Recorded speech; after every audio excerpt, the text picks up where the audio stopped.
di akhir zaman panggilan undangan tersebut juga diberikan kepada kita yang sedang menanti-nantikan kedatangan Yeshua HaMashiach. Dan di situ saudara semua serba putih. Dan saya melihat ada satu meja yang sangat panjang.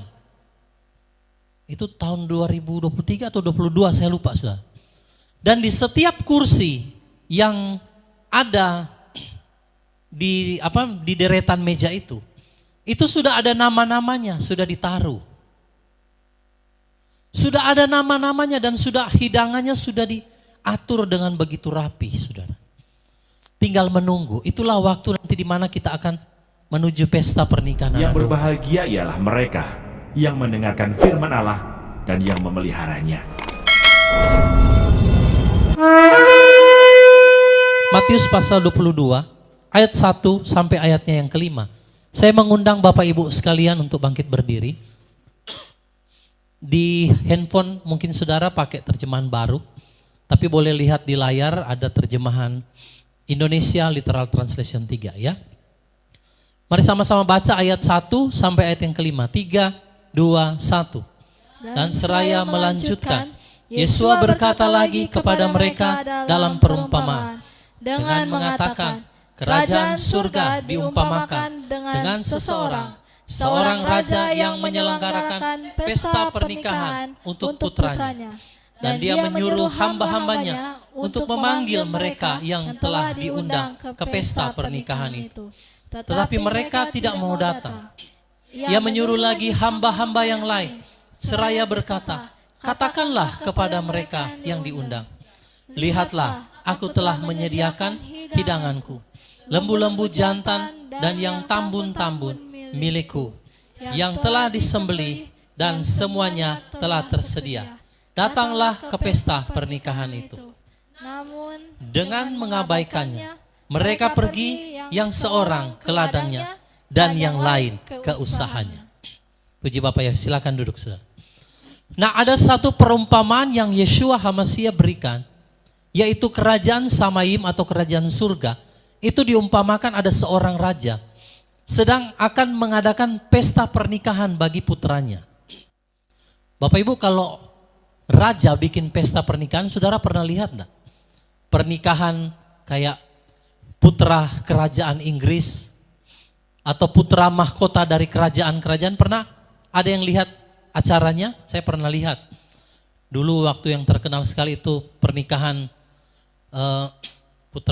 putri apa itu yang Diana. Ya, itu sangat megah sekali, saudara. Saudara lihat kalau acara-acara kerajaan, nggak usah yang kerajaan lah. Pesta pernikahan anak presiden mewah enggak, saudara? Orang-orang yang berada, pejabat, mewah tidak, saudara? Mewah.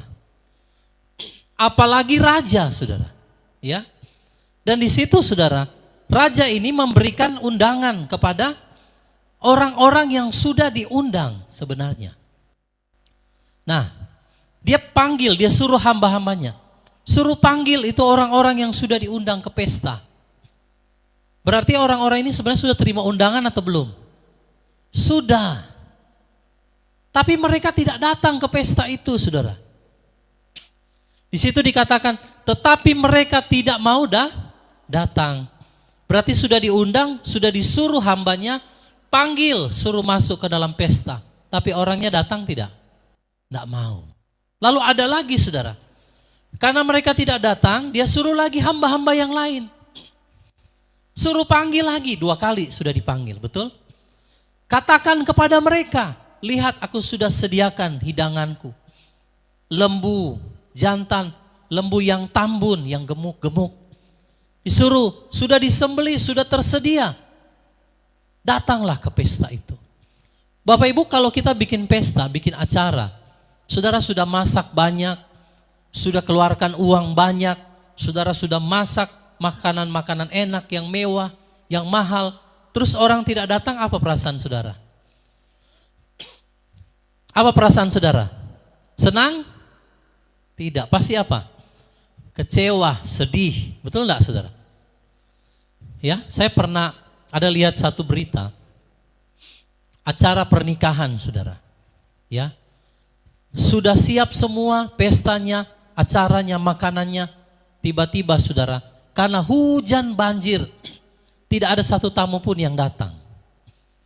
Saudara bisa bayangkan bagaimana perasaan kedua mempelai dan orang tua dan keluarga yang ada di tempat itu.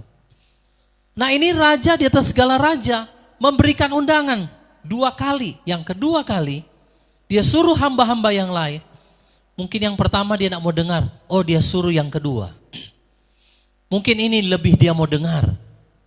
Ya, katakan kepada mereka sudah tersedia lembu, yang tambun, yang gemuk, saudara. Datanglah ke pesta pernikahan itu. Namun dengan mengabaikan mereka apa? Pergi. Yang seorang pergi kemana? Ke ladang. Yang seorang lagi pergi ke usahanya. Nah, Bapak Ibu, undangan pesta pernikahan anak domba dia sudah berikan kepada kita di akhir zaman ini. Suruh naik ke atas gunung. Sudah tahu apa itu pesta pernikahan anak domba? Pesta pernikahan anak domba itu ketika kita akan menyongsong dia di awan-awan. Dalam peristiwa pengangkatan, perjumpaan di udara. Lalu kita akan masuk ke dalam pesta. Saya pernah sampaikan mimpi saya tahun, saya lupa itu 2022 atau 2023, saudara. Saya melihat di waktu itu dalam mimpi maksudnya ya. Ada satu pesta yang sangat besar. Dan di situ saudara semua serba putih. Dan saya melihat ada satu meja yang sangat panjang. Itu tahun 2023 atau 2022 saya lupa saudara. Dan di setiap kursi yang ada di deretan meja itu sudah ada nama-namanya, sudah ditaruh. Sudah ada nama-namanya dan sudah hidangannya sudah diatur dengan begitu rapi, saudara. Tinggal menunggu, itulah waktu nanti di mana kita akan menuju pesta pernikahan anak domba. Saudara semua diundang, yang belum dengar juga diundang. Kalau saudara sampai mendengar berita ini, berarti saudara sedang diundang oleh Bapak Yahweh. Amin saudara. Dan itu saya lihat saudara dalam mimpi itu. Bahwa setiap kursi sudah ada namanya. Lalu ada satu pujian daripada malaikat-malaikat ya di Samaim. Mereka menyanyikan satu nyanyian. Sampai saat itu saya waktu bangun saya masih ingat nyanyiannya. Nyanyiannya enggak ada sebenarnya. Ya. Tetapi itu di dalam nyanyian itu dia pakai bahasa kayak bahasa Inggris begitu. Tapi kata-katanya begini. Buatlah dirimu siap. Buatlah dirimu siap. Begitu perkataannya. Arti daripada nyanyian itu. Nah saudara lihat di dalam Hagai pasal 1 ayat 8. Ada undangan Bapak Yahweh untuk kita naik ke gunung kudusnya. Dia mau mengundang saudara semua. Bukan cuma sekedar saudara datang beribadah, mendengarkan firman. Bukan, lebih dari itu dia mau undang kita masuk di dalam pesta pernikahan. Amin. Hagai 1 ayat yang ke-8. Nanti anak saya akan membacakan ayat ini. Hagai 1 ayat 8. Dakilah gunung itu dan bawalah kayu dan bangunlah bait itu. Maka aku akan berkenan kepadanya dan aku akan dimuliakan. Yahweh berfirman. Ada satu undangan Bapak Yahweh untuk kita naik ke atas gunung. Dan dikatakan bawalah kayu, bangunlah bait itu. Bawa kayu kalau naik gunung berat atau ringan saudara? Halo? Berat? Susah atau gampang? Susah. Ini saja naik turun gunung saudara, di kebun, cuma bawa barang, wah ada lagi bawa-bawa apa itu kelapa saudara, bawa juga terpal macam-macam, itu beratnya minta ampun saudara, sampai terjatuh-jatuh gitu ya. Apalagi disuruh bawa kayu, bangun bait di atas gunung, nah saudara. Susah tidak saudara? Susah, memang tidak mudah. Tetapi Bapak Yahweh undang kita, supaya kita naik ke gunung kudusnya, kita masuk ke dalam pesta pernikahan anak domba, memang ada harganya. Ya bayar harga, datang beribadah, meluangkan waktu, mendengarkan firman, itu kayu yang kita naik ke atas gunung, bawa ke atas gunung.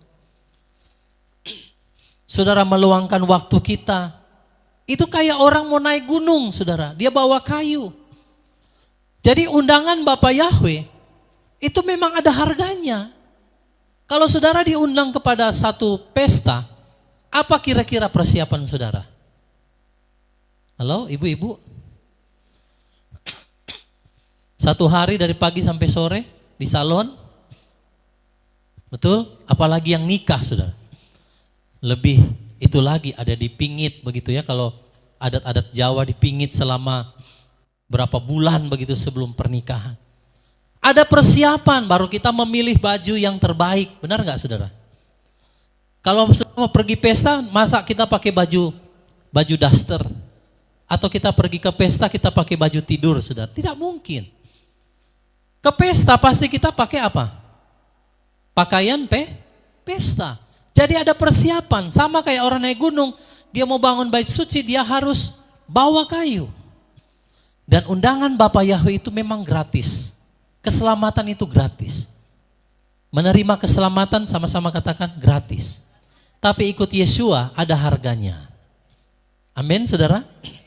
Dikasih undangan gratis. Tapi saudara pergi juga enggak gratis.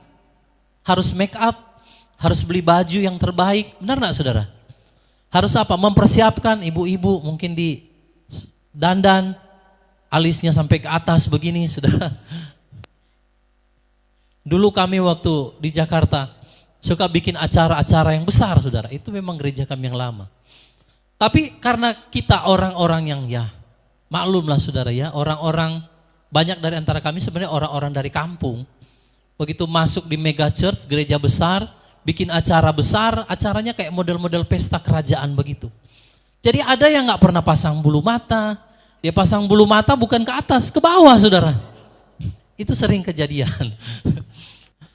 Tetapi harganya memang mahal untuk kita bisa menghadiri satu pesta, itu ada harganya. Sekalipun undangannya tidak bayar, betul enggak? Undangannya gratis tidak saudara? Gratis. Tapi ada harga yang harus dibayar.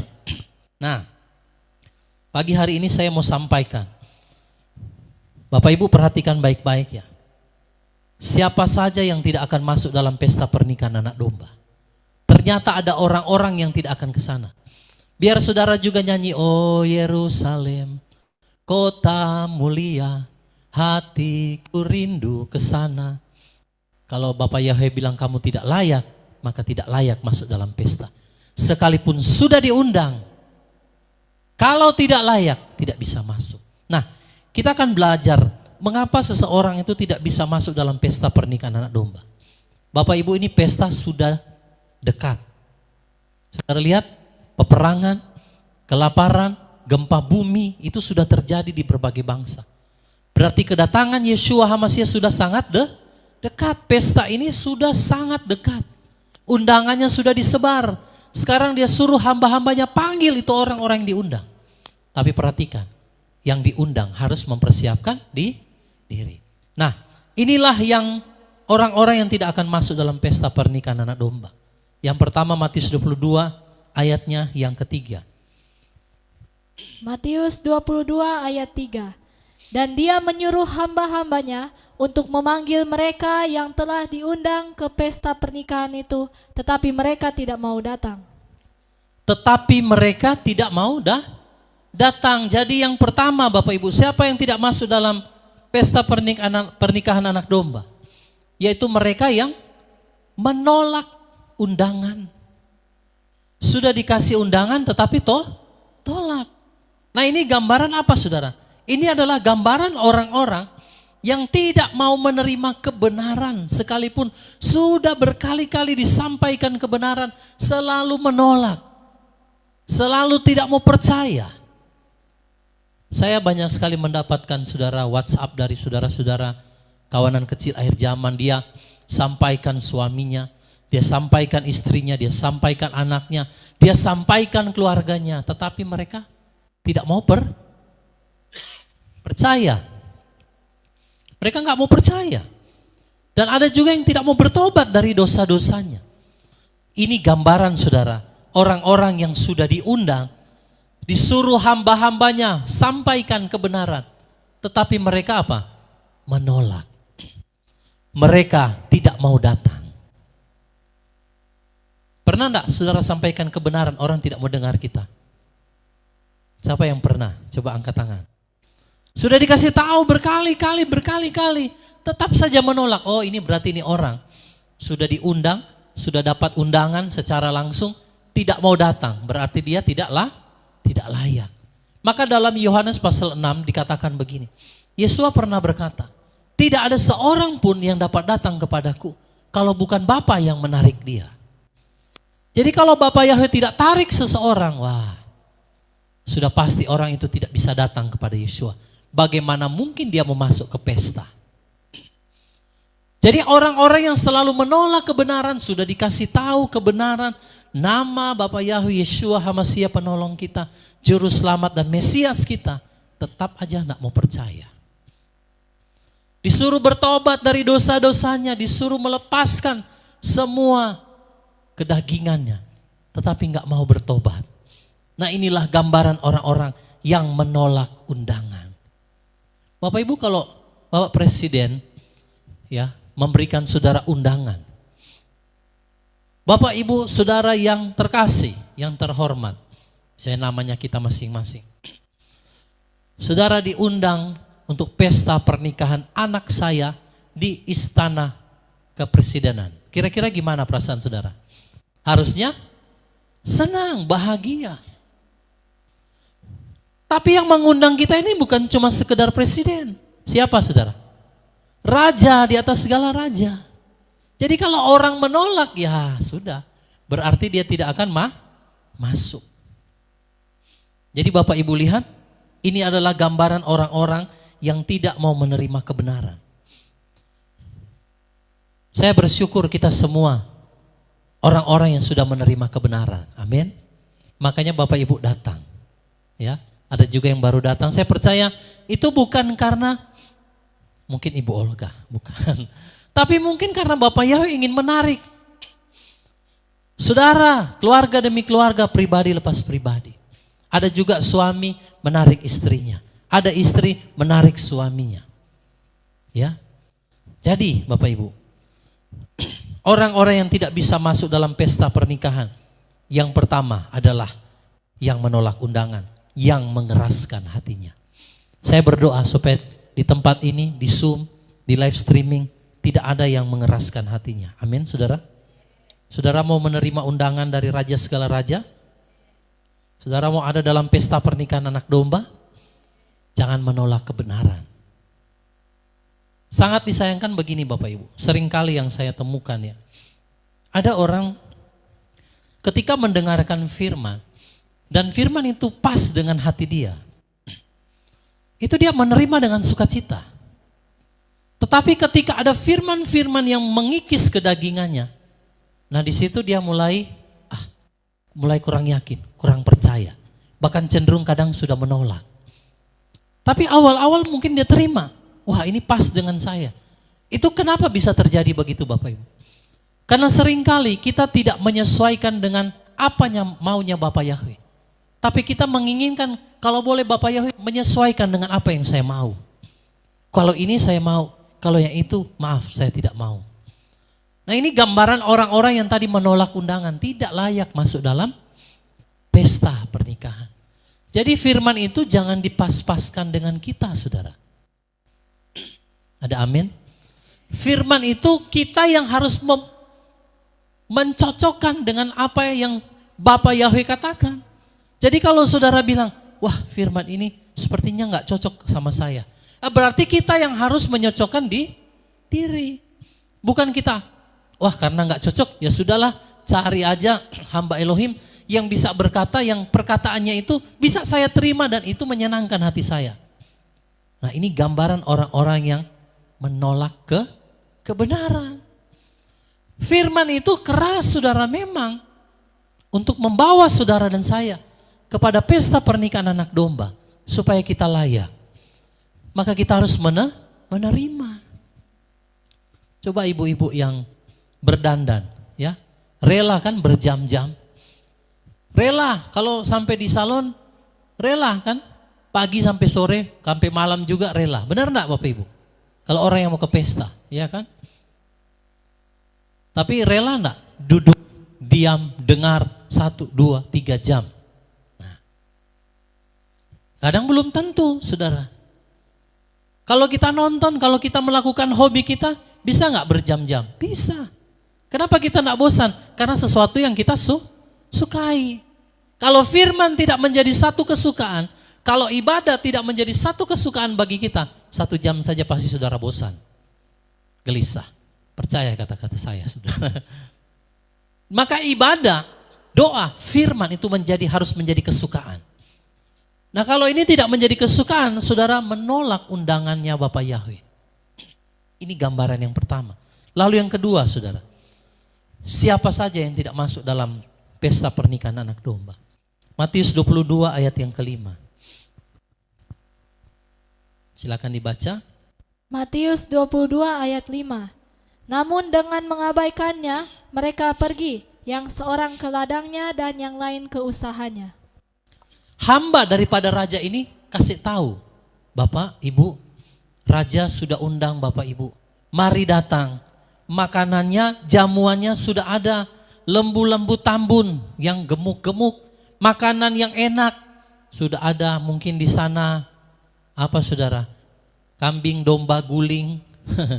Ya, lalu mungkin di sana sudah ada bermacam-macam makanan hidangan yang lezat.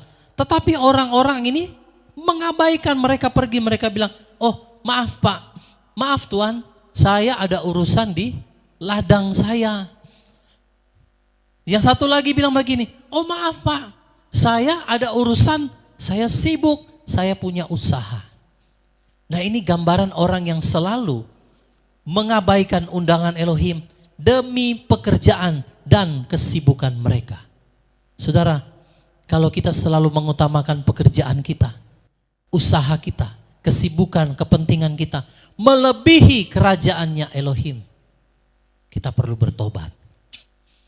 Saudara sedang termasuk dalam golongan orang kedua yang menolak undangan pernikahan anak domba. Banyak seringkali saudara, kalau kita undang, "Mari Pak, ayo datang beribadah." "Oh ya Pak, maaf lagi sibuk." "Maaf Pak, saya lagi ada urusan." Nanti kalau Bapak Yahya udah berurusan dengan saudara, baru kita kapok saudara. Ya, seringkali manusia seperti itu saudara, bilang, "Oh saya maaf, saya lagi ada urusan Pak, lagi sibuk." Menolak undangan Bapak Yahweh. Saudara, yang berbicara lembu tambun tadi, hidangan, itu juga seperti kita ini sedang duduk di pesta. Kita sedang disajikan makanan, yaitu firman. Dia kasih yang terbaik dari hidupnya. Bapak Yahweh berikan apa yang ada dari hidupnya, yaitu firman-Nya. Firman itu adalah yang menghidupkan, karena dikatakan manusia tidak hidup menurut roti saja. Tidak hidup dari roti saja, tetapi hidup berdasarkan apa? Dafar atau firman. Jadi kita semua sudah dapat undangan. Kita semua diundang oleh Bapak Yahweh. Sama-sama katakan, "Saya diundang Bapak Yahweh." Bilang sama kiri kanan, "Saudara diundang datang ke pesta." Saudara diundang datang ke pesta. Kita ini ada di pesta. Kita sedang menikmati makanan-makanan yang enak, yaitu firman. Nah itu ya. Saudara, saya rindu bertanya kepada saudara. Siapa yang punya usaha? Coba angkat tangan. Yang punya usaha sendiri. Ada? Yang di Zoom punya usaha sendiri? Ya? Ada? Oke. Yang di live streaming ada yang punya usaha sendiri? Lalu yang kedua, ada yang bekerja di kantor, perusahaan, atau sebagai ASN? Ada? Tolong lambaikan tangan. Ada ya? Pak April juga. Oke, sekarang saya tanya. Apakah usaha kita, pekerjaan kita lebih penting dari hidup kita? Penting enggak saudara? Pekerjaan penting enggak? Penting. Tapi pekerjaan dengan hidup saudara pilih mana? Hidup. Usaha penting enggak saudara? Penting. Orang berusaha bekerja. Sampai orang bilang banting tulang, tulang dibanting. Banting tulang saudara. Bekerja dan bekerja. Setelah dapat hasil, sakit, masuk rumah sakit, habis. Jual rumah, jual sapi, jual mobil, semua. Artinya apa saudara? Habis juga. Benar enggak? Nah, seberapa penting pekerjaan usaha saudara dibandingkan dengan keselamatan? Coba renungkan. Enggak usah keselamatan. Keluarga, anak, suami, istri. Bisa nggak seorang melepaskan usaha pekerjaannya demi istri, suami atau anaknya? Bisa. Karena apa? Karena dia lebih mementingkan anaknya. Sekarang kalau kita bandingkan dengan sesuatu yang lebih tinggi, seberapa pentingkah pekerjaan, ladang saudara, usaha saudara, toko saudara, kantor saudara, dan semua yang saudara kerjakan dengan keselamatan? Coba renungkan, mana yang lebih penting?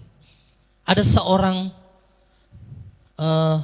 yang dicatat dalam kitab suci, dia bekerja di ladang, saudara. Waktu dia bekerja di ladang, dia gali di situ, dia dapat apa? Harta karun. Dia bekerja di ladangnya orang, karena dia dapat harta karun di situ, dia sembunyikan. Lalu dia pulang, dia jual semua harta dia. Lalu dia beli apa, saudara? Dia beli ladang itu. Kenapa? Karena dia tahu di dalam ada harta karun. Begitu juga dengan kerajaan surga. Tidak ada yang lebih penting daripada keselamatan. Makanya undangan Bapak Yahweh itu adalah untuk membawa kita kepada keselamatan, saudara. Kita boleh berusaha, kita boleh punya ladang, kita boleh punya pekerjaan. Tetapi ingat, jangan mengabaikan undangan daripada Bapa. Dia mengundang Bapak Ibu Saudara sekalian untuk mari datang ke dalam pesta. Siapa yang mau masuk dalam pesta pernikahan anak domba? Yang kedua, saudara, jangan mengutamakan urusan duniawi. Orang yang tidak masuk pesta pernikahan anak domba, karena apa? Mengutamakan urusan duniawi. Kalau yang pertama tadi apa? Yang menolak undangan. Sudah kasih tahu kebenaran, tetap mengeraskan hati. Yang kedua, mungkin tidak mengeraskan hati, tetapi terlalu sibuk dengan urusan duniawi. Gak masuk juga, saudara. Jadi dua kriteria ini membuat kita tidak dapat masuk ke dalam kerajaan surga. Lalu yang ketiga, Matius 22 ayat yang ke-6. Matius 22 ayat 6. Dan yang selebihnya sambil menangkapi para hambanya, mereka menyiksa dan membunuhnya. Yang ketiga ini lebih parah lagi. Kalau yang pertama cuma menolak, mengeraskan hati. Yang kedua enggak mau datang, walaupun dia enggak menolak, tapi dia selalu urusan sibuk-sibuk. Akhirnya dia tidak mau datang. Yang ketiga ini dia tangkap itu hamba-hamba suruhan daripada raja, dibunuh, saudara, dianiaya, disiksa. Ini gambaran apa? Ketika seseorang diajak, diundang datang kepada Elohim, justru dia serang balik, justru dia fitnah, justru hamba-hamba Elohim yang menyampaikan kebenaran, dia fitnah, dia tuduhkan yang jahat, dia katakan kamu sesat, kamu begini dan begitu. Itu gambaran para pembunuh nabi. Yesus sudah bilang Bapak Ibu. Dan ini yang ketiga, bukan cuma menolak, bukan cuma gak mau datang, malah dia tantang, dia melawan, saudara. Inilah orang-orang begini tidak bisa masuk dalam kerajaan Samayim. Tidak bisa masuk dalam pesta. Sudah berapa banyak kebenaran disampaikan. Sudah lihat, selalu ada pro kontra. Selalu ada orang-orang yang berargumen berdasarkan logika secara manusia. Firman itu, saudara, harus kita terima dengan kerendahan hati. Jangan pakai logika kita, jangan pakai saudara pengetahuan kita secara manusia. Tapi firman itu butuh yang namanya iman. Supaya firman itu bisa bertumbuh, saudara. Kalau kita selalu pakai logika manusia begini dan begitu, saudara pasti akan menjadi penentang kebenaran. Sama seperti para pembunuh nabi dan utusannya Elohim. Dan ini lebih parah, saudara. Orang-orang begini tidak bisa masuk dalam kerajaan Samayim. Tidak bisa masuk dalam pesta pernikahan anak domba. Jadi saudara lihat 3 kriteria ini. Yang menolak, yang menyibukkan diri dengan urusan dunia, lalu yang membunuh para nabi dan para utusan Elohim. Akhirnya dimusuhi. Rasul Paulus pernah bilang begini dalam kitab Galatia. Apakah dengan menyatakan kebenaran kepadamu aku telah menjadi musuhmu? Rasul Paulus bilang, karena apa? Waktu Rasul Paulus memberitakan kebenaran, orang-orang memusuhi dia. Bahkan mau menangkap dan mau membunuh dia, saudara. Dan Rasul Paulus katakan, apakah dengan mengatakan kebenaran kepadamu, aku telah menjadi musuhmu? Saudara, terkadang memang perkataan daripada utusan ataupun hamba-hamba Elohim untuk menyatakan kebenaran itu kadang menyakitkan. Kadang kita terima kebenaran, sesuatu firman itu memang seringkali membuat daging kita sakit. Tetapi mari kita belajar untuk rendah hati, menerima firman kebenaran tersebut. Kalau itu benar dari Bapa Yahweh, ya itu supaya memperlengkapi saudara, supaya saudara datang ke pesta itu. Maka jangan menjadi penentang-penentang kebenaran. Di dalam gereja mula-mula ada itu namanya Yanbres dan siapa itu satu lagi. Lalu Alexander, si tukang tembaga itu. Dia sangat jahat sekali saudara. Menentang ajaran Rabi Saul atau Rasul Paulus. Nah ini gambaran orang-orang yang apa? Tidak akan masuk di dalam pesta pernikahan anak domba. Kriteria di atas dianggap tidak layak saudara. Ya. Nah lihat Matius 22 ayat yang ke-8. Jadi tiga golongan ini tidak akan masuk di dalam pesta pernikahan anak domba. Ya. Matius 22 ayat yang ke-8. Matius 22 ayat 8. Kemudian dia berkata kepada hamba-hambanya, sesungguhnya pesta pernikahan telah siap, tetapi mereka yang telah diundang tidaklah layak. Kenapa tidak layak saudara? Karena tiga hal tadi. Pesta sudah siap, pernikahan sudah akan tiba, tetapi mereka yang diundang semuanya tidak layak. Karena pertama menolak kebenaran, yang kedua selalu menyibukkan diri dengan urusan dunia, yang ketiga menjadi penentang-penentang kebenaran. Bahkan mereka menangkap hamba-hamba Elohim yang menyampaikan itu, firman kebenaran, dan mereka menyiksa, membunuhnya. Itu gambaran mungkin juga tidak membunuh atau menyiksa secara fisik, tetapi yang selalu menentang kebenaran, selalu menentang kebenaran. Nah ini gambaran orang-orang yang selalu menentang dafar Elohim, tidak akan layak. Makanya raja itu bilang kepada hamba-hambanya, pesta pernikahan sudah siap, tetapi mereka yang diundang tidak layak. Sekarang pertanyaannya pagi hari ini, bagaimana supaya kita semua layak masuk ke dalam pesta pernikahan anak domba? Siapa yang mau masuk saudara? Boleh lambaikan tangan.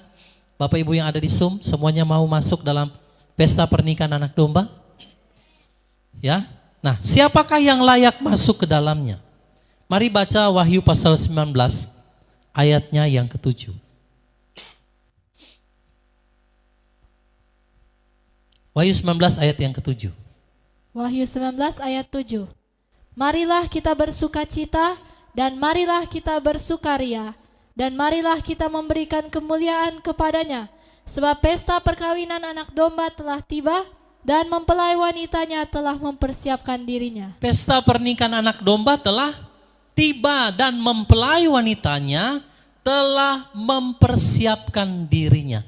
Siapa yang mempersiapkan diri? Siapa saudara? Mempelai diri kita. Kalau saudara mau datang pesta, siapa yang harus menyiapkan perlengkapan pesta saudara?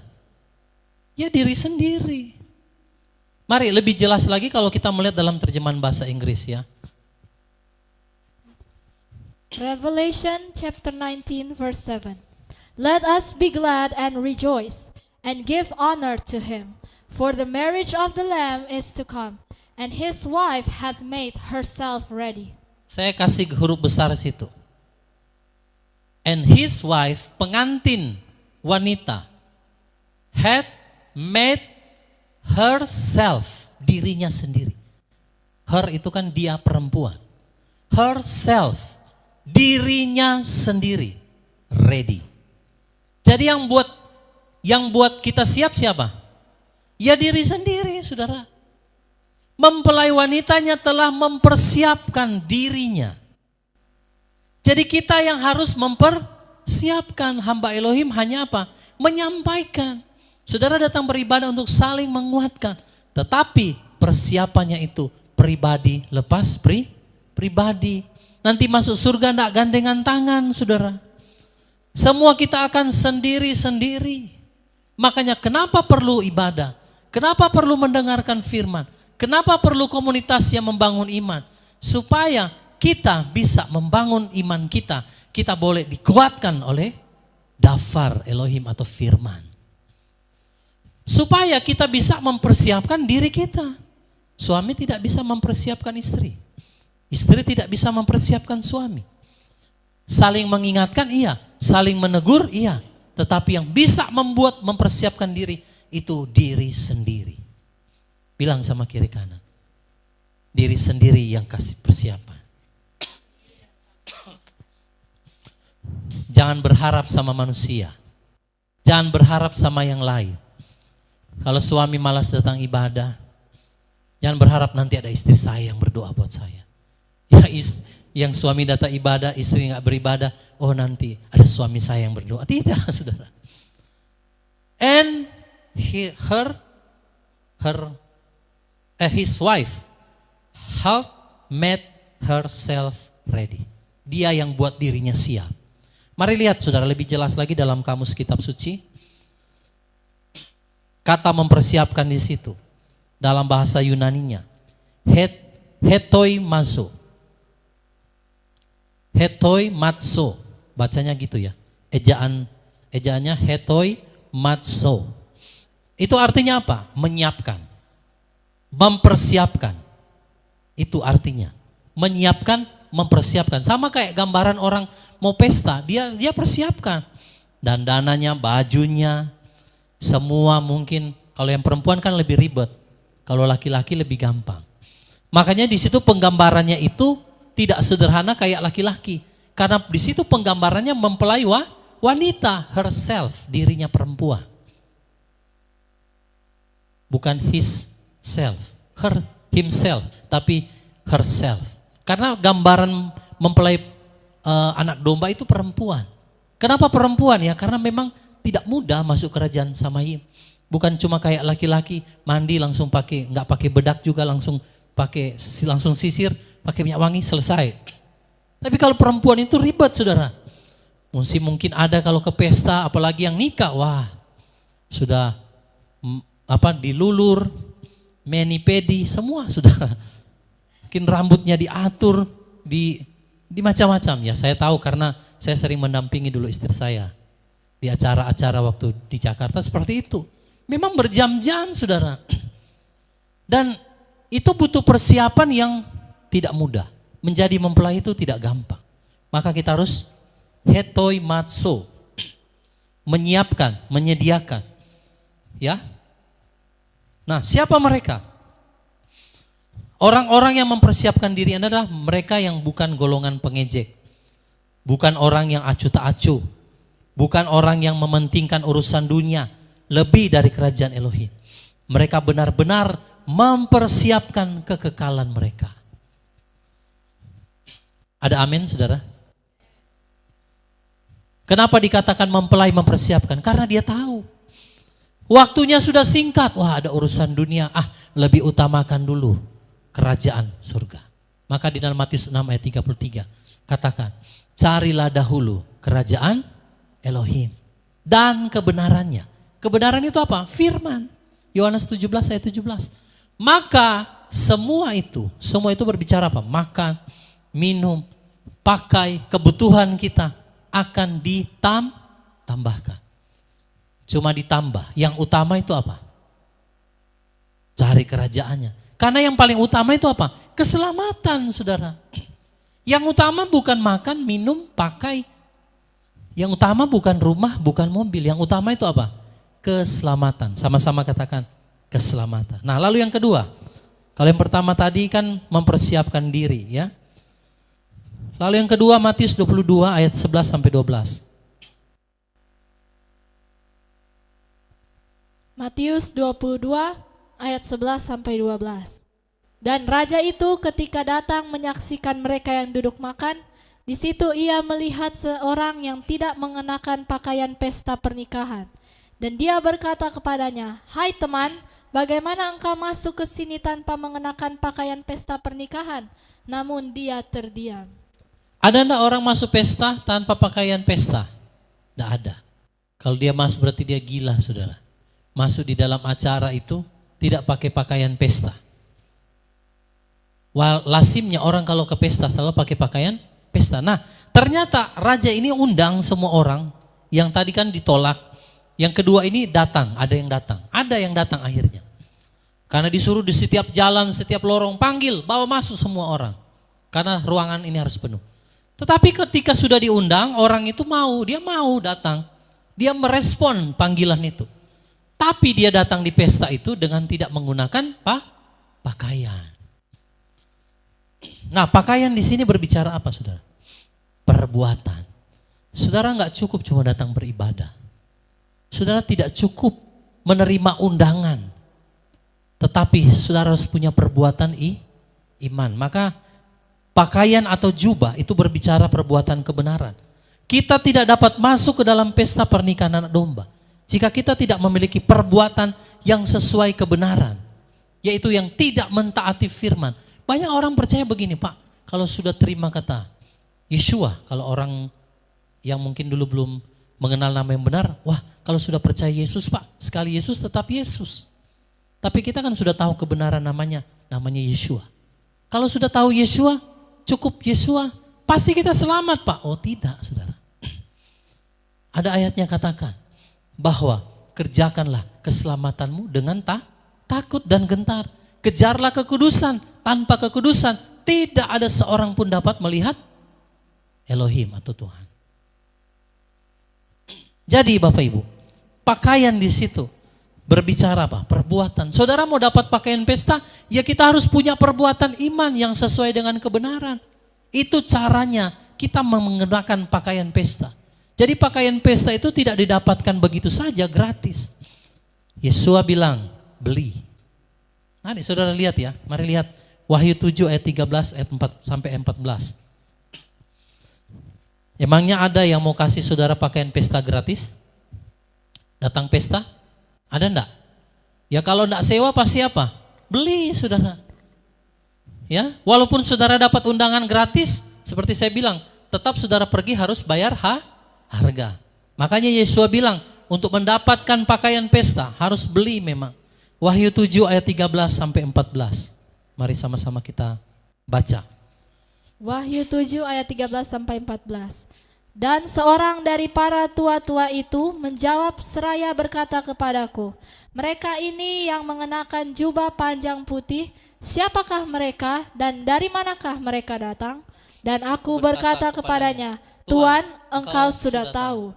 Dan dia berkata kepadaku, "Mereka ini adalah orang-orang yang keluar dari kesukaran besar, dan mereka telah mencuci jubah panjang mereka dan memutihkan jubah panjangnya dengan darah anak domba." Saudara lihat, ini orang-orang yang pakai pakaian putih, jubah panjang putih. Ditanya, dari mana mereka? Siapa mereka? Oh, mereka keluar dari kesukaran besar, berarti mereka sudah bayar harga. Mereka mengalami aniaya, penderitaan oleh karena nama Bapak Yahweh Yeshua HaMashiach.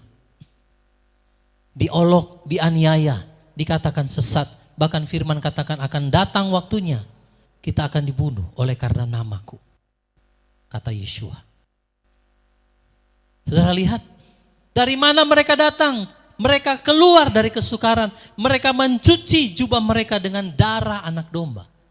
Berapa waktu yang lalu, saudara, ada seorang hamba Elohim, namanya Suset Heting. Dia pernah sampaikan mimpinya, dia masuk di dalam pesta, dia diundang. Dia mengenakan pakaian pesta. Tetapi waktu dia mau masuk ke pesta itu, dia mendapati gaun pestanya itu yang putih bersih. Ada satu bercak noda di gaunnya. Lalu ada suara yang berkata begini, "Kamu balik, cuci nodamu, baru kamu balik lagi ke pesta itu." Jadi sudah lihat, mereka yang pakai gaun putih di sini, jubah panjang, mereka memutihkan jubah panjang mereka dengan darah anak domba. Melalui kesukaran, melalui penderitaan, melalui yang namanya pengujian.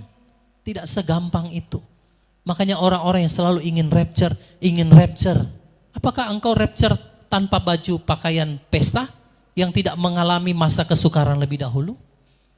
Bagaimana orang bisa diangkat ke pesta pernikahan kalau dia nggak mempersiapkan jubahnya lebih dahulu? Bahkan Yeshua bilang, engkau harus beli, ada harganya. Wahyu 3 ayat 18. Jadi tidak gampang saudara ya. Kita harus berusaha bayar harganya. Wahyu pasal 3 ayat 18. Wahyu 3 ayat 18. Aku menasihatkan kepadamu supaya membeli daripadaku emas yang telah dibakar oleh api agar engkau menjadi kaya, dan jubah-jubah putih agar engkau berpakaian dan rasa malu ketelanjanganmu tidak nampak. Dan oleskanlah salep pada matamu agar engkau dapat melihat. Nah, saudara, bagaimana mungkin seorang bisa masuk dalam pesta pernikahan anak domba kalau dia belum dimurnikan sehingga layak mengenakan pakaian pesta? Tidak mungkin. Makanya Yesus bilang apa? Beli daripadaku emas. Emas itu berbicara apa? Sesuatu yang telah dibakar, dimurnikan. Jadi kita sudah melewati ujian iman. Makanya orang-orang tadi yang Yohanes lihat yang ada di surga, mereka itu sudah mencuci jubah mereka. Dengan apa? Darah anak domba. Mungkin ini orang-orang yang sudah mengalami masa sukar, masa tribulasi yang saya sampaikan pada waktu pengajaran di hari Rabu. Mereka melewati kesukaran dan mereka membeli emas murni lewat harga yang dibayar. Tidak mudah saudara, tidak murah. Mahal harganya. Emas mahal atau murah saudara? Mahal. Dimurnikan, lalu apa? Beli jubah putih supaya kita berpakaian, tidak nampak ketelanjangan. Ini berbicara apa? Perbuatan kita yang sesuai dengan kebenaran. Lalu apa saudara? Oleskan salep pada matamu yang tadinya buta, tidak bisa melihat kebenaran. Saudara harus mencelikan matamu, beli salep. Salep itu adalah sesuatu yang bisa mengobati supaya mata kita tidak ada yang namanya tudung. Harus ada salep, minyak. Saudara harus dipenuhi. Dalam terjemahan lain sebenarnya minyak. Minyak itu berbicara apa? Ruach HaKodes. Supaya mencelikan mata saudara. Supaya saudara dapat melihat kebenaran. Saudara lihat, 3 ini penting. Emas, jubah putih, dan apa? Minyak atau salep. Emas dimurnikan. Jadi kita harus dimurnikan dulu. Jubah berbicara apa? Perbuatan yang sesuai kebenaran. Lalu yang ketiga, salep, emas, Ruach HaKodes, penuh roh. Maka tadi malam dalam ibadah RF Sabat saya katakan tentang apa? Melatih roh kita. Supaya saudara punya apa? Minyak. Supaya saudara apa? Mengoleskan matamu supaya matamu dicelikan. Terbuka oleh setiap kebenaran. Kalau saudara tidak dipenuhi roh, maka saudara akan selamanya ada di dalam tudung. Tidak memahami kebenaran sekalipun berkali-kali mendengarkannya. Ya. Jadi saudara lihat, yang kedua adalah kalau saudara mau masuk di dalam pesta pernikahan anak domba, kenakan pakaian pesta. Untuk mengenakan pakaian pesta harus ada harga. Bilang sama kiri kanan, bayar harganya untuk mendapatkan pakaian pesta. Saudara mau bayar harga, amin? Tepuk tangan dulu bagi Bapak Yahweh. Beli emas. Jangan cuma emas logam mulia yang saudara beli. Harganya memang mahal. Tapi yang paling penting itu kemurnian. Untuk menjadi murni tidak gampang. Supaya saudara tidak tercemar dari dunia ini memang tidak gampang. Murni ya mau murni, semua tidak bisa kompromi. Apapun itu tidak bisa kita kompromi. Seperti firman minggu lalu, jangan kembali ke Mesir. Kalau saudara mau dapat emas, kalau saudara mau dapat jubah yang putih, saudara harus punya perbuatan yang sesuai dengan kebenaran. Iman saja nggak cukup, saudara harus punya perbuatan. Karena iman tanpa perbuatan adalah mati. Kalau saudara mau dapatkan salep minyak, saudara harus dipenuhi dengan roh. Ruach HaKodes. Supaya engkau dapat melihat. Kadang banyak orang pintar, saudara. Pintar kebenaran. Tetapi banyak yang tertutup, diselubungi. Tidak bisa memahami sampai kedalaman hatinya Bapa. Kenapa? Karena ada selubung. Maka selubung itu harus diangkat dulu. Saudara harus penuh dengan roh. Supaya saudara melihat, memandang, merasakan seperti apa yang Bapa Yahweh lihat. Saudara siap? Amin. Harus penuh dengan Ruach HaKodes. Haleluya. Puji Bapa Yahweh. Jadi memang ada harganya ya. Saudara kita harus membeli emas yang telah dibakar oleh api. Jadi tidak segampang itu masuk pesta pernikahan anak domba. Harus melalui kesukaran dulu. Jadi orang-orang yang punya pemahaman nanti diangkat lebih dahulu, di rapture sebelum masa kesukaran. Saudara mau di rapture tanpa pakaian pesta, sedangkan di rapture itu dinaik ke atas itu akan menghadiri pesta pernikahan anak domba selama 3,5 tahun terakhir itu. Saudara, di mana masa kesukaran besar, di akhir daripada masa itu, maka akan terjadi pengangkatan dan kita akan ada di awan-awan dalam pesta pernikahan anak domba. Sedangkan di bumi sedang dilaksanakan penghukuman 7 cawan murka. Lah gimana orang mau naik ke atas kalau nggak punya pakaian pesta? Nah, makanya saudara, setiap ajaran, setiap doktrin itu harus kita uji dengan firman. Jangan semena-mena kita langsung terima begitu aja. Oh, saya nggak akan mengalami masa sukar, Pak. Saya pasti langsung akan diangkat ke tahtanya. Langsung akan masuk dalam pesta pernikahan anak domba. Saudara, tujuan diangkat di rapture itu untuk apa? Untuk masuk dalam pesta pernikahan anak domba. Baru setelah itu akan turun dalam peristiwa second coming. Bagaimana Yeshua akan turun dengan orang kudusnya di lembah Harmagedon itu. Memerangi anti Hamasi atau antikris yang orang tahu. Jadi ada tujuan kenapa kita diangkat, yaitu pesta pernikahan anak domba. Ya gimana mau masuk pesta kalau kita nggak punya bajunya. Nah, jadi Bapak Ibu, kita semua sudah terima undangan. Sekarang tinggal tergantung kita. Saudara mau bayar harga atau tidak? Amin. Yang pertama tadi apa? Supaya kita bisa masuk, persiapkan diri. Sama-sama katakan, persiapkan diri. Yang kedua, bagaimana supaya kita bisa masuk? Pakai pakaian pesta. Jangan pakaian yang lain. Haleluya. Puji Bapa Yahweh. Lalu saudara, kita akan melihat lagi satu ayat. Siapakah yang, apa akibat saudara? Menolak undangan raja. Jadi kalau ada yang sudah dapat undangan, ditolak, apa akibatnya? Coba lihat Ester 1 ayat 10 sampai ayatnya yang ke-12. Ini akibat daripada Ratu Wasti ya, yang menolak undangan Raja Ahasweros. Ya, coba lihat Ester 1 ayat 10 sampai 12. Ester 1 ayat 10 sampai 12. Pada hari yang ke-7, ketika hati raja senang karena anggur, ia memerintahkan Mehuman, Bista, Harbona, Bigta, dan Abagta, Zetar, dan Karkas, ke-7 sida-sida yang melayani di hadapan Raja Ahasweros, untuk membawa Ratu Wasti ke hadapan raja dengan memakai mahkota kerajaan, untuk memperlihatkan kecantikannya kepada seluruh rakyat dan para pembesar karena dia elok penampilannya. Tetapi Ratu Wasti menolak untuk menuruti perintah raja melalui perantaraan sida-sida. Raja sangat marah dan murkanya menyala di dalam dirinya. Saudara lihat, Ratu Wasti itu kan permaisurinya Raja Ahasweros. Ketika raja lagi senang bikin acara, dia undang Ratu Wasti ini ke pesta.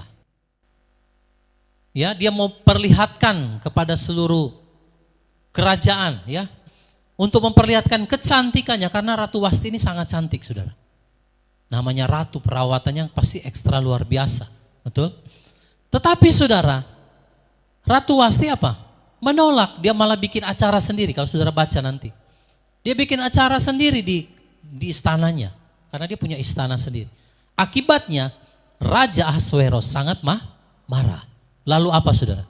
Dibacakan, ditanya orang-orang yang ahli-ahli hukum undang-undang di bangsa itu. Apa hukuman bagi seseorang yang menolak undangan raja, terutama ratu? Ingat saudara, kita ini adalah mempelai. Rajanya siapa? Yeshua. Kalau kita menolak, apa akibatnya? Ratu Wasti dibacakan, dicari undang-undangnya, hukum ketetapan. Maka para yang tahu hukum ya, ahli hukum di kerajaan Media saat itu, Persia, ya, mereka mendapatkan bahwa ada hukum tertulis. Kalau seseorang menolak undangan raja, terlebih dia adalah seorang ratu, maka hukumannya dia diasingkan.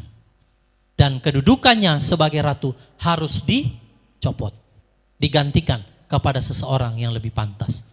Maka dari itu Ratu Wasti akhirnya dibuang dan kedudukannya dicabut. Diberikan kepada siapa? Esther, melalui satu undian yang sangat panjang. Jadi Bapak Ibu lihat, kalau orang menolak panggilan undangan raja, saudara jangan heran, nanti tidak akan masuk dalam pesta pernikahan. Tidak akan rapture, tidak akan diangkat, saudara. Ini gak main-main, saudara ya. Saudara semua sudah dapat undangan. Jangan sampai raja sudah undang, saudara tidak datang. Dan kalaupun kita datang, jangan cuma datang, tapi persiapkan diri dan kenakan pakaian pesta. Nah, akibat daripada menolak undangan raja, maka Ratu Wasti digantikan kedudukannya oleh yang lain, yaitu Esther. Nah, jadi jika sekarang kita menolak ya undangan daripada raja segala raja, acu tak acu, ya, lalu kita lebih menyibukkan diri dengan urusan dunia, kita menolak kebenaran, menentang kebenaran, maka saudara sudah pasti tidak akan masuk dalam pesta pernikahan anak domba itu, ya. Haleluya. Puji Bapa Yahweh. Sebagai ayat yang terakhir, siapakah yang menyerukan undangan-undangan itu? Siapakah utusan dari raja itu yang menyampaikan undangan kepada kita semua? Mari lihat Wahyu pasal 22 ayat yang ke-17.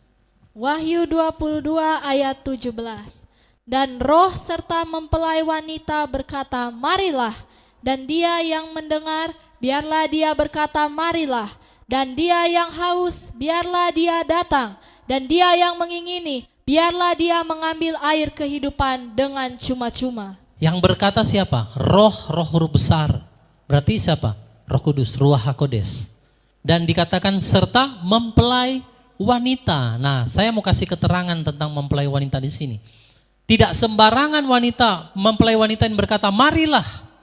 Dia yang haus, biarlah dia datang. Tetapi mempelai wanita di sini adalah mempelai wanita yang sudah mempersiapkan dirinya dan sudah mengenakan pakaian pesta. Kalau dia sendiri tidak siap, dia sendiri tidak mengenakan pakaian pesta, bagaimana saudara mau memberitakan kebenaran kepada orang lain? Rabi Saul atau Rasul Paulus bilang begini, aku menjaga hati nuraniku tetap murni di hadapan Bapa, supaya ketika aku menyampaikan kebenaran kepada orang lain, maka jangan sampai aku sendiri ditolak olehnya. Saudara boleh menyampaikan kebenaran kepada orang, tapi kalau kau sendiri tidak mempersiapkan hidupmu, orang itu nanti bertobat, dia masuk kerajaan Samayim, dia masuk dalam pesta, saudara hanya menjadi calo saja. Karena engkau mengundang dia, tetapi engkau sendiri tidak mempersiapkan dirimu. Engkau menyatakan kebenaran, padahal engkau sendiri adalah penentang-penentang kebenaran. Maka di situ dikatakan, roh dan mempelai wanita yang berkata, marilah. Jadi undangan sudah disebar. Saya mau berkata bagi Bapak Ibu yang ada di live streaming YouTube, yang ada di Zoom, marilah. Siapa yang haus, mari dia datang. Naik ke atas gunungnya Bapak Yahweh. Amin. Siapkan dirimu. Pesta pernikahan anak domba akan 1 Samuel pasal 10. Lalu Samuel mengambil buli-buli berisi minyak, dituangnyalah ke atas kepala Saul, diciumnyalah dia sambil berkata, bukankah Tuhan telah mengurapi engkau menjadi raja atas umatnya Israel? Engkau akan memegang tampuk pemerintahan atas umat Tuhan, dan engkau akan menyelamatkannya dari tangan musuh-musuh di sekitarnya. Inilah tandanya bagimu bahwa Tuhan telah mengurapi engkau menjadi raja atas miliknya sendiri. Apabila engkau pada hari ini pergi meninggalkan aku, maka engkau akan bertemu dengan 2 orang laki-laki di dekat kubur Rahel di daerah Benyamin di Selsah. Mereka akan berkata kepadamu, keledai-keledai yang engkau cari itu telah diketemukan, dan ayahmu tidak memikirkan keledai-keledai itu lagi, tetapi ia khawatir mengenai kamu. Katanya, apakah yang akan kuperbuat untuk anakku itu? Dari sana engkau akan berjalan terus lagi, dan sampai ke pohon Tarbantin Tabor. Maka di sana engkau akan ditemui oleh 3 orang laki-laki yang naik menghadap Allah di Betel. Seorang membawa 3 ekor anak kambing, seorang membawa 3 ketul roti, dan yang lain lagi sebuyung anggur. Mereka akan memberi salam kepadamu dan memberikan kepadamu 2 ketul roti yang akan kau terima dari mereka. Sesudah itu engkau akan sampai ke Gibea Allah, tempat kedudukan pasukan orang Filistin. Dan apabila engkau masuk kota, engkau akan berjumpa di sana dengan serombongan nabi yang turun dari bukit pengorbanan dengan gambus, rebana, suling, dan kecapi di depan mereka. Mereka sendiri akan kepenuhan seperti nabi. Maka roh Tuhan akan berkuasa atasmu. Engkau akan kepenuhan bersama-sama dengan mereka dan berubah menjadi manusia lain. Apabila tanda-tanda ini terjadi kepadamu, lakukanlah apa saja yang didapat oleh tanganmu, sebab Allah menyertai engkau. Engkau harus pergi ke Gilgal mendahului aku, dan camkanlah, aku akan datang kepadamu untuk mempersembahkan korban bakaran dan korban keselamatan. Engkau harus menunggu 7 hari lamanya, sampai aku datang kepadamu dan memberitahukan kepadamu apa yang harus kau lakukan. Sedang ia berpaling untuk pergi meninggalkan Samuel, maka Allah mengubah hatinya menjadi lain. Dan segala tanda-tanda yang tersebut itu terjadi pada hari itu juga. Ketika mereka sampai di Gibea dari sana, maka bertemulah ia dengan serombongan nabi. Roh Allah berkuasa atasnya, dan Saul turut kepenuhan seperti nabi di tengah-tengah mereka. Dan semua orang yang mengenalnya dari dahulu melihat dengan heran bahwa ia bernubuat bersama-sama dengan nabi-nabi itu. Lalu berkatalah orang banyak yang satu kepada yang lain, apakah gerangan yang terjadi dengan anak Kis itu? Apa Saul juga termasuk golongan nabi? Lalu seorang dari tempat itu menjawab, siapakah bapa mereka? Itulah sebabnya menjadi peribahasa, apa Saul juga termasuk golongan nabi? Setelah habis ia kepenuhan seperti nabi, pulanglah ia. Dan paman Saul berkata kepadanya dan bujangnya, dari mana kamu? Jawabnya, mencari keledai-keledai itu. Tetapi ketika tidak terlihat, maka kami pergi kepada Samuel. Kemudian paman Saul itu berkata, coba ceritakan kepadaku, apa yang dikatakan Samuel kepada kamu? Kata Saul kepada pamannya itu, terus saja diberitahukannya kepada kami, bahwa keledai-keledai itu telah diketemukan. Tetapi perihal menjadi raja yang telah dikatakan Samuel kepadanya, tidak diceritakan kepadanya. Saul menjadi raja dengan undian. Kemudian Samuel mengerahkan bangsa itu ke hadapan Tuhan di Mizpah. Dan ia berkata kepada orang Israel itu, beginilah firman Tuhan Allah Israel, aku telah menuntun orang Israel keluar dari Mesir, dan telah melepaskan kamu dari tangan orang Mesir, dan dari tangan segala kerajaan yang menindas kamu. Tetapi sekarang kamu menolak Allahmu yang menyelamatkan kamu dari segala malapetaka dan kesusahanmu dengan berkata, tidak, angkatlah seorang raja atas kami. Maka sebab itu, berdirilah kamu di hadapan Tuhan, menurut sukumu dan menurut kaummu. Lalu Samuel menyuruh segala suku Israel tampil ke muka, maka didapati suku Benyamin. Sesudah itu, disuruhnyalah suku Benyamin tampil ke muka menurut kaum keluarganya. Maka didapati kaum keluarga Matri. Akhirnya disuruhnyalah kaum keluarga Matri tampil ke muka seorang demi seorang. Maka didapati Saul bin Kis. Tetapi ketika ia dicari, ia tidak diketemukan. Sebab itu ditanyakan pula lah kepada Tuhan, apa orang itu juga datang kemari? Tuhan menjawab, sesungguhnya ia bersembunyi di antara barang-barang. Berlarilah orang ke sana dan mengambilnya dari sana. Dan ketika ia berdiri di tengah-tengah orang-orang sebangsanya, ternyata ia dari bahu ke atas lebih tinggi daripada setiap orang sebangsanya. Dan Samuel berkata kepada seluruh bangsa itu, kamu lihatlah, orang yang dipilih Tuhan itu, sebab tidak ada seorang pun yang sama seperti dia di antara seluruh bangsa itu. Lalu bersoraklah seluruh bangsa itu demikian, hidup raja. Kemudian Samuel menguraikan kepada bangsa itu tentang hak-hak kerajaan, menuliskannya pada suatu piagam dan meletakkannya di hadapan Tuhan. Sesudah itu Samuel menyuruh seluruh bangsa itu pulang, masing-masing ke rumahnya. Saul pun pulang ke rumahnya, ke Gibea, dan bersama-sama dengan dia ikut pergi orang-orang gagah perkasa yang hatinya telah digerakkan Allah. Tetapi orang-orang dursila berkata, masakan orang ini dapat menyelamatkan kita? Mereka menghina dia dan tidak membawa persembahan. Yang berbahagia ialah mereka yang mendengarkan firman Allah dan yang memeliharanya.